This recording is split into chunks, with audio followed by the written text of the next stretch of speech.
నమస్తే. డివైన్ ఆస్ట్రాలజీకి సంబంధించి ఉదయ్ భాస్కర్ గారు మనకి పొలిటికల్ అనాలిసిస్ చేస్తూ ఉన్నారు. స్థానాల వారీగా ఎవరెవరు నియోజకవర్గాల్లో ఏ ఏ పార్టీ ఎన్ని స్థానాలు కైవసం చేసుకుంటుంది, అలాగే పార్లమెంటు స్థానం ఎవరి ఖాతాలో పడబోతోంది, ఈ విషయాల గురించి చెప్తున్నారు. చాలా చక్కగా చెప్తూ ఉన్నారు. మెజారిటీతో సహా అంకెతో సహా చెప్తున్నారు. వీడియోని స్కిప్ చేయకుండా చూడండి. డౌట్స్ ఏమన్నా ఉంటే కామెంట్ బాక్స్లో తెలియజేయండి. నమస్కారం అండి. నమస్తే.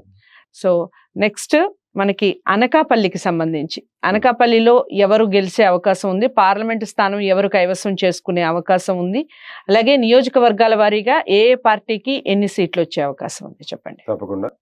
అనకాపల్లి పార్లమెంటు స్థానంలో 1 చోడవరం, 2ది మాడుగుల, 3 అనకాపల్లి, 4 పెందుర్తి, 5 యలమంచిలి, 6 పాయకరావుపేట, 7 నర్సీపట్నం. ఈ నియోజకవర్గాలు ఉన్నాయి. సో అనకాపల్లి నా ప్రిడిక్షన్ వచ్చేసి 26,000 ఓట్లు పైచిలుకుతో కూటమి అభ్యర్థి గెలుస్తారని చెప్తున్నాను.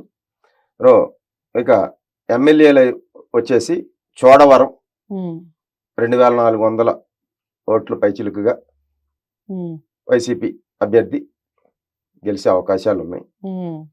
1 మంత్ బిఫోర్ అయితే కూటమికి అవకాశాలు ఉన్నాయి. ప్రజెంట్ కొంచెం వైసీపీకి ఎడ్జ్ ఉంది.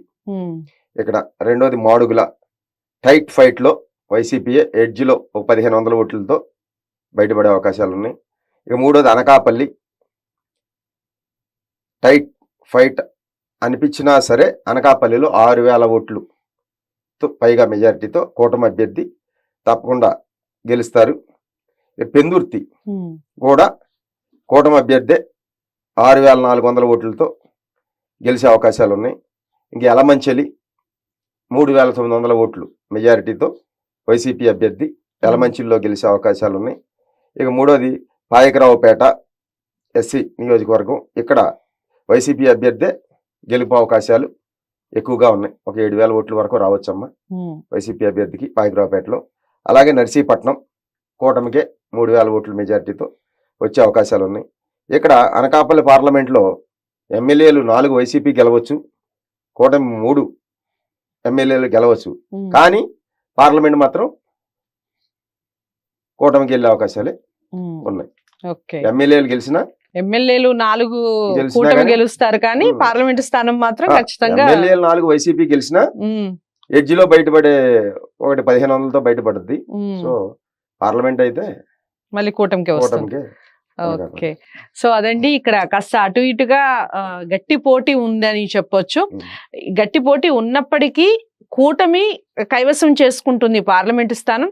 మళ్ళీ ఇక్కడ ఎమ్మెల్యే స్థానాలకు వచ్చేసరికి వైసీపీ ఎక్కువగా గెలుచుకునే అవకాశం ఉంది అన్నట్టుగా చెప్తున్నారు అనకాపల్లికి సంబంధించి. సో ఈ అనకాపల్లి రిజల్ట్ ఏ విధంగా ఉంటుంది, నిజంగా ఇంత గట్టి పోటీ ఉంటుందా, ఈ విషయాలన్నీ చూడాలంటే కాస్త వెయిట్ చేయాలి.